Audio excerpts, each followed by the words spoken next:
গণতন্ত্র এমন একটা প্রক্রিয়া যেখানে জবাবদিহিতা রয়েছে, কিন্তু অতীতের আওয়ামী লীগ যা খুশি তাই করেছে, তাই তাদের পালিয়ে যেতে হয়েছে বলে মন্তব্য করেছেন বিএনপির স্থায়ী কমিটির সদস্য ডক্টর আব্দুল মঈন খান। তিনি বলেন, দেশের জন্য সিস্টেম প্রয়োজন, কিন্তু বিগত 15 বছর আওয়ামী লীগ শুধু লুটপাটের রাজত্ব কায়েম করেছে।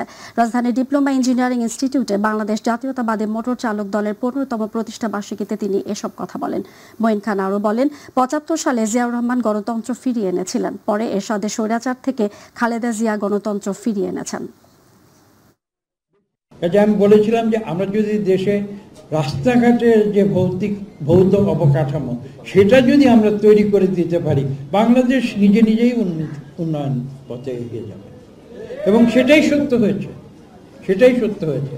আজকে দেখুন, দেখুন গ্রামে গঞ্জে যেখানে রাস্তা হয়েছে, রাস্তার পাশাপাশি বিদ্যুৎ সংযোগ হয়েছে, সেই এলাকাগুলা উন্নীত হয়েছে এবং সেখানে শিল্পায়ন হয়েছে এবং সেখানে মানুষের কর্মসংস্থান হয়েছে।